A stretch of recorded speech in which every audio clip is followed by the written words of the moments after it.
other folks, and we needed a change of bass players. And this young kid says, I want to audition for you guys. And so we had given him 3 songs. He played the hell out of all of those, but Calvin, if you know Calvin, this was the perfect time for him to go, well, let's see what you can do. Do a funk, now do a train beat, now do this, now do that, now do that. And I'm sitting there going, I couldn't do any of that shit. But Gary killed it. And he joined the band and toured all over in a school bus. And then that kind of evolved into both Gary and I playing in New Shoes, which was really a blast. And then Gary and I playing together in Body and Soul, which was really a blast. And all I can say is I was shocked to hear that he had passed, and I'm still kind of shocked. And the picture of those smiles is what keeps me going right here. Thanks, bud.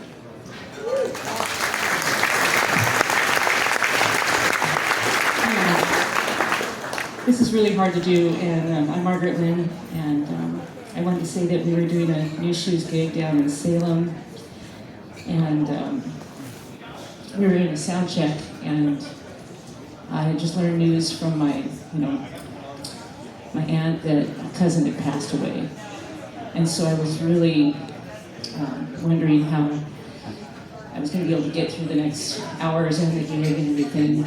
And I walked up on stage and I thought, who do I even talk to about this? And Gary was sound checking his bass, and if you guys can just imagine, he played Amazing Grace out of nowhere. No idea. And you know what it sounded like, right? Really wonderful. Love you, Gary. You were with me as much as you ever were. And I know he's with all of you.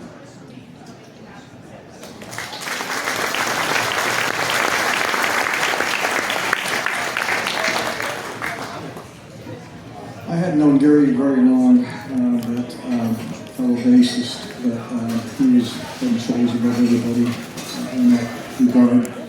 Speaking of Amazing Grace, I went up to visit him on Christmas Eve, and I prayed with him, and just had him, just amen, and his big smile, and I just wanted to make sure that he was sent off in that way. So, anyway, he's a beautiful human being, and I just really appreciated him and his encouragement.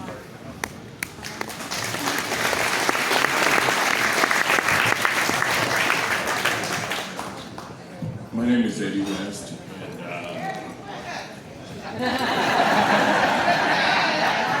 okay, somebody knew me from way back.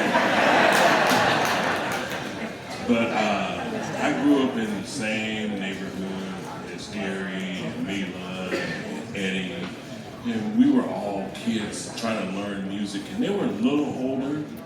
So me and some of my friends, we just used to kind of chase them around like the little brothers, you know what I mean? And they'd be like, God, these guys are here again, you know? But we always stayed in touch, even to the point, Gary's spirit was so sweet that he would see my mom in Safeway on MLK in Ainsworth. And he'd speak to her, how you doing, Mrs. West? And then with that smile, and she'd come home and she said, I just saw that boy. You know that boy that plays music? And he just always smiling. But we stayed friends. Forever, we still friends. And, he never let on that anything was bothering him until the end, even. Me and Gary were talking about putting together an R&B funk jam in Portland. Has never been done before, and these were conversations that we were having in November, and he was calling me so much about it. I was like, we gotta get this done. And then he decided that he was gonna take it to a new level. I miss him, and I love you, Gary, and I love the family. Mila, it's good to see you. Don't holler my name like that.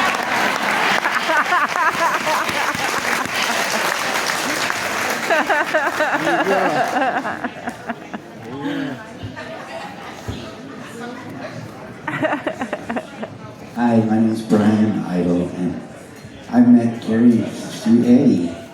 Eddie was like one of the first people I met when I moved to Portland.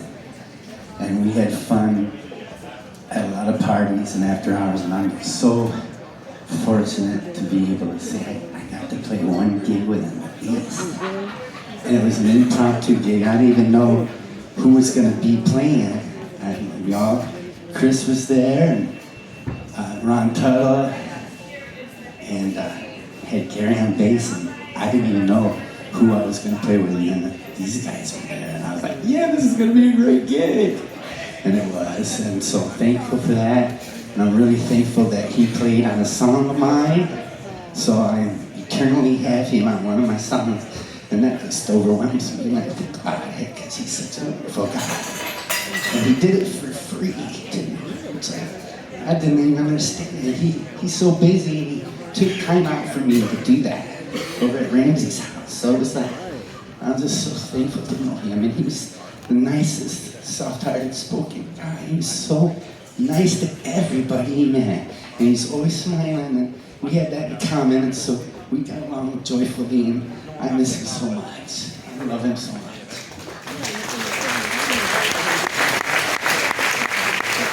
My name is Matt Church. I had the pleasure of playing with Gary in Body and Soul and the Moes. And you know the music business and what it does to people. And in any case, I just want to mention, I always really respected Gary. He got clean and sober early on. There were years and years and years when I had a beer sitting right by him on the stand. Never passed judgment, but his sobriety and never passing judgment on that was really a beautiful thing, and it made him even the grand musician he was. So celebrate that.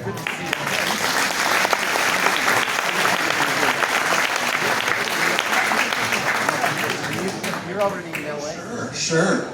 Yeah.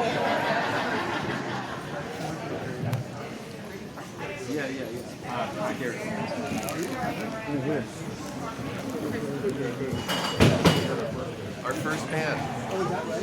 Thank you. I'm Lou Frederick. Named after And Charlie I Parker's didn't get a chance to play with him music, Oh my but I God. got a chance to be his teacher Lou Frederick. for a couple of years at MLC. We've got an MLC contingent sitting up here as well. I taught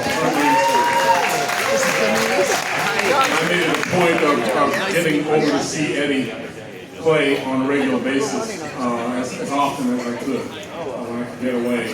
But that smile was built in. He was doing that when I first met him. He was making sure that people around him were feeling good about where they were. And I was just glad to get a chance to know him. And he also taught my daughter to play bass for a bit there too. So miss him a great deal. Certainly glad to see that smile. We're going to miss that smile. We're going to miss the hugs as well as everyone else is. I understand that. Thank you.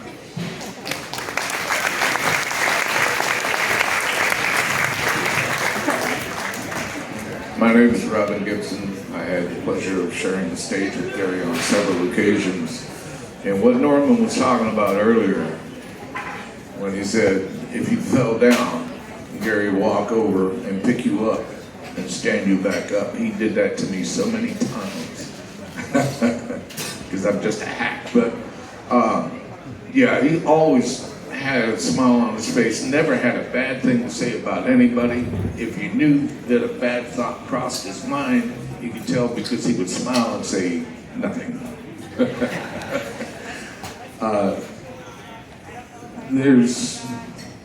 There's not enough words in the world to say what a wonderful person Gary was. And I'm really feeling it because I'm getting up there and so many are passing as well.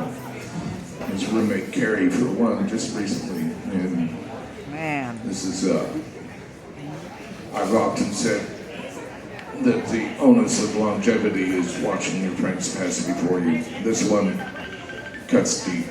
That's not me, is it?